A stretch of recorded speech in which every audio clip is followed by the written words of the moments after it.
तर मान्सून रखडल्यामुळे एकीकडे पाणी संकट गहिरं होत चाललेलं आहे, तर दुसरीकडे उन्हाचे चटके सुद्धा वाढत आहेत आणि येत्या काळात ते आणखी वाढतील असा अंदाज आहे. तापमान 2 ते 3 अंश सेल्सिअसनं वाढेल अशी शक्यता वर्तवली जाते.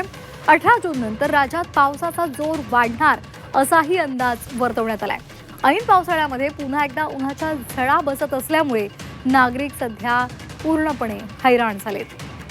राज्यामध्ये मान्सूनचा प्रवास रखडलेला आहे, त्यामुळे उन्हाचे चटके हे येत्या काळात वाढतील असा अंदाज आहे. 2 ते 3 अंश सेल्सिअसनं तापमान वाढण्याचा अंदाज वर्तवण्यात येतोय. 3 दिवसांपासून मोसमी पावसाची उत्तर सीमा कोकणातील हरणे आणि मध्य महाराष्ट्रातील सोलापूर येथे स्थिर आहे. दरम्यान पुढील 3 दिवसात राज्यातील अंतर्गत भागात कमाल तापमानात 2 ते 3 अंश सेल्सिअसनं वाढ होईल असा अंदाज वर्तवण्यात आलाय.